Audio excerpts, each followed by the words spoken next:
Bonjour Elias, merci de prendre le temps de nous répondre à nos quelques questions. Tu viens de gagner le titre de champion du pancrace moins 66 kg face à Araïk Margarian. Gros combattant, tu as fait un très gros fight. On sait que tu as accepté le combat 2 semaines avant la rencontre. Comment ça s'est passé pour toi? Pourquoi tu as accepté? Est-ce que c'était un peu dur au niveau de la préparation? Alors tout d'abord, bonsoir à tous. Donc oui, c'est vrai, j'ai accepté le combat 2 semaines avant. Parce que en fait, comme vous avez pu suivre un peu sur mon Facebook ou sur le Facebook de la bonne école, je m'étais déjà bien préparé pour un combat en Angleterre qui s'est annulé pour diverses raisons.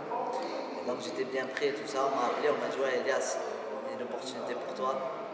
Et il faut toujours saisir les opportunités, je tentais ma chance. Et là, grâce à Dieu, j'ai réussi. Elle est là, la ceinture. Ok, bon donc alors combat en 5 reprises en pancrace dans un ring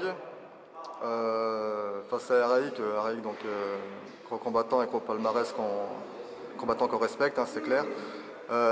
Comment ça s'est passé? On a vu énormément de tentatives, énormément de retournements de situation. Est-ce que tu peux nous dire un peu comment ça s'est passé pour toi ce combat? Alors, il faut savoir tout d'abord que quand je combats, en fait, moi je suis le jeu et mon frère il a la manette. Il faut toujours se dire ça.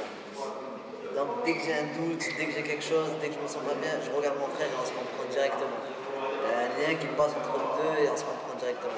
C'est vrai que c'était un gros combat, c'était dur, je m'attendais pas à ça. Au premier round, j'ai été surpris, surtout au sol. Je m'attendais vraiment pas à ça. J'étais surpris. Bien avant, mon frère m'avait dit dans les vestiaires, s'il se passe quelque chose, si t'es pris en clé, si t'es pris quelque chose, si tu doutes, regarde-moi et je te donnerai la force. Ça a marché. Donc voilà, comme on dit chez nous. Après, deuxième round, un peu fatigué et tout ça. Et troisième round, je reviens bien.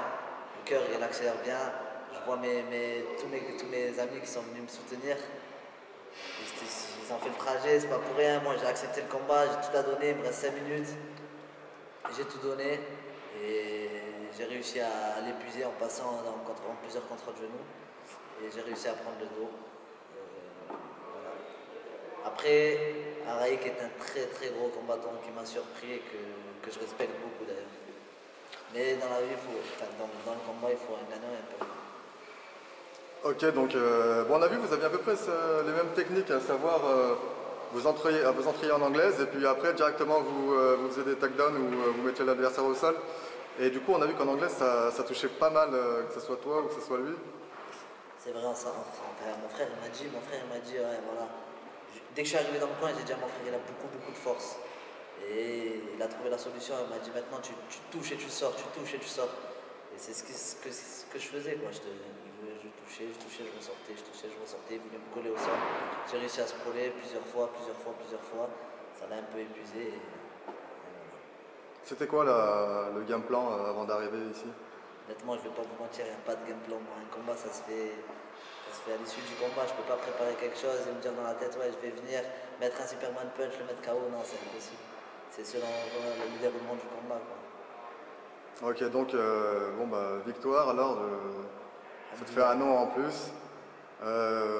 On sait que tu aussi, d'ailleurs on a vu d'ailleurs dans le combat que tu avais envie un peu de frapper au sol. Ouais, c'est vrai, Hein, c'est vrai. on a vu que tu t'es bien retenu. Ça me fait penser que toi aussi tu as une carrière internationale, hein, tu combats en cage et tout ça. Tu as eu dernièrement un rendez-vous qui a été annulé au dernier moment parce que ton adversaire n'est pas venu à la pesée. Mais sinon, est-ce que tu as d'autres rencontres de prévues en ce moment? J'ai pas d'échéance prévue pour l'instant. Bon, après, je sais que ça vient toujours au dernier moment où ça se débloque. Je sais que ça va venir.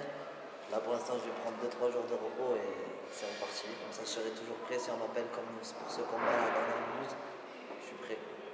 Ok, est-ce que tu as des objectifs précis ou des adversaires que tu voudrais combattre cette année? Ou des revanches? J'ai personne en tête, celui qui veut me prendre, je l'accueille bras ouverts. Mais après, moi, personnellement, je vais défier personne. J'accepte les combats qu'on me propose et voilà. Il y a aussi, voilà, ça fait 2-3 ans, non, ça fait 2 ans, je vais pas vous mentir, ça fait 2 ans que ça fait 6 ceintures qu'on me propose et à chaque fois, il y a quelque chose. Ou c'est moi qui me blesse, ou c'est l'adversaire qui se blesse. Et je disais à mon frère, j'en ai marre et tout, c'est pas possible. Il me disait, ouais, je crois que le Dieu veut pas que tu sois un champion. Mais on s'est toujours dit, dans l'islam, la patience est une vertu. Et un jour, ça finira par payer. Voilà, aujourd'hui, ça a payé les gens. Ok.